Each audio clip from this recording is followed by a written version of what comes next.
to another edition of Casting Revealed Secrets. So in an indie film, a director has the luxury of being a Jack or Jill of all trades. And so they are in the casting room. They are able to do location scouts and all that. But the higher the budget and the more that's involved. Hey, tell us about yourself. Who's Michael Druck? Well, Michael Druck is originally from San Antonio, Texas. Started out in front of the camera, like many of us do, and was a performer, and eventually found myself behind the scenes. I was a booking agent for a talent agency, and then I fast became the go-to guy to find amazing talent choices for directors, producers, advertisers, and fell into casting. I am a go-to source for some of the best principal and background talent in town, and have been going strong for over 4 years now, but I have over a decade of experience as a whole. I know this town inside and out. I know where to find them, and I continue to love what I do. Always allow your actor to have their own take. Do not give direction for at least one take, to see what they're going to do on their own.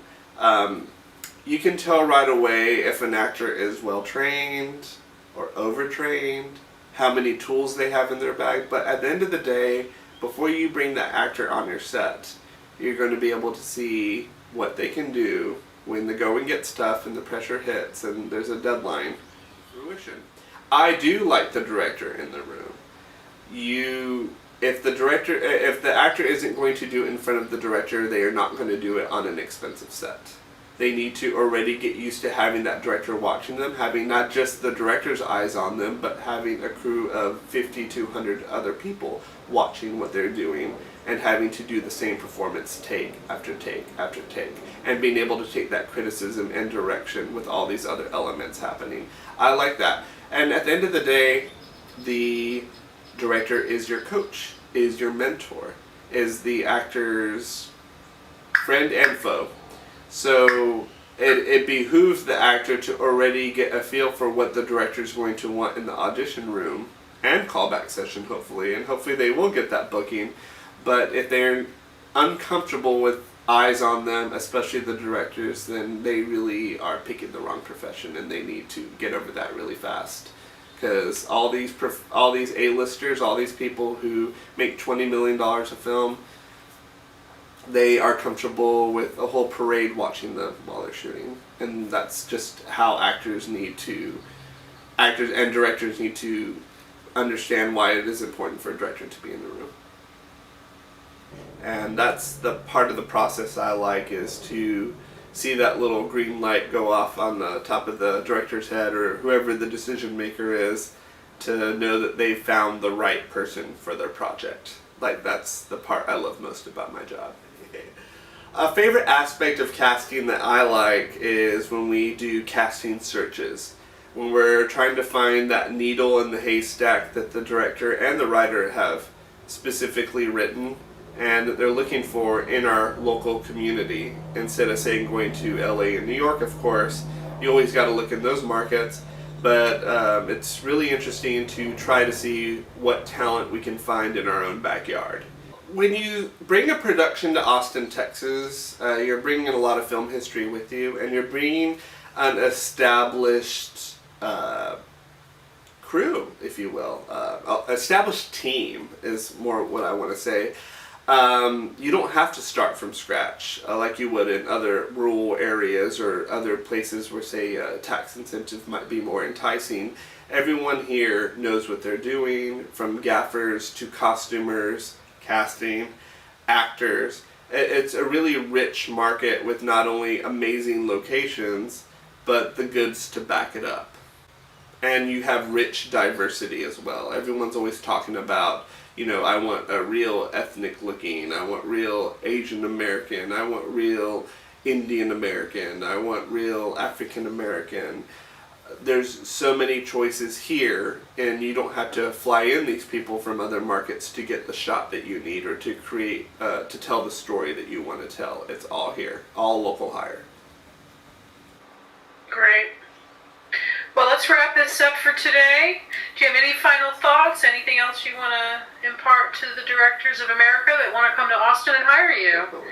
Give us your website. Michael Druck Casting and the Extras Factory. I'm at www.michaeldruckcasting.com. I am on all the social medias. Would love to work with you. Hey directors, we're ready for you in Austin. We have been, we will be, and we will continue to provide you with some of the best actors, crew, and locations that money can buy.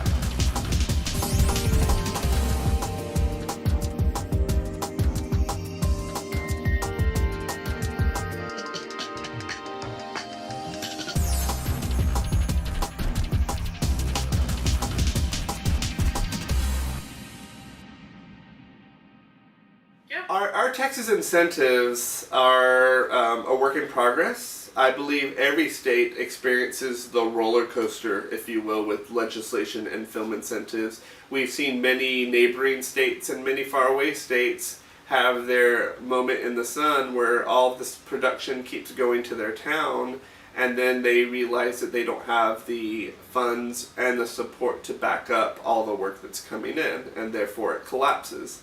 And then you have steady markets that have only continued to grow steady and steady every year. Every 2 years, you have to convince new lawmakers why we are a vital industry, and Texas is no different. A decade ago, we were dying for work, and we all banded together and went to the state capitol, and we told our lawmakers that no, we are a part of this community. And whether you're acting, whether you're a vendor, whether you're a hotel, whether in the hotel industry, any type of vendor or a person directly involved in the film community benefits from production dollars and an incentive package. Right now, we're kind of in a gray area. We don't have an amazing incentive, which is why we are losing work to, say, states such as Georgia and New Mexico. But then also there is still one existing. I can honestly say I do sit on the board for the Texas Motion Picture Alliance and a few other organizations that advocate for our film incentives in our state, so I do see the numbers straightforward. So I can tell you it has risen in my time from about a $14 million incentive, which isn't that great, to at one point we had a $96 million incentive. So we don't need necessarily a $300 million incentive to stay competitive like our neighboring states, again, because we have all these resources already here. What we do need is an enticing incentive to have studios and networks know they won't take a loss by shooting in our state versus another state. Right now we're sitting at about $30 to $40 million incentive, which really just tells you it was cut in half. So every 2 years, it can be a game changer. It can bring a lot of work, and then it can take work away. So right now we are slowly maintaining. There can always be more work. Commercial work seems to be pretty steady. Film work seems to kind of ebb and flow. We're all just trying to do our best to continue to keep doing what we're doing. But the more support we get from our state, the more fruit of our labor we'll see. I believe we've done a study where for every one film dollar spent, it brings about $4 to $5 of our economy. And I can say Austin itself is big on being local and keeping our own local market in a good place.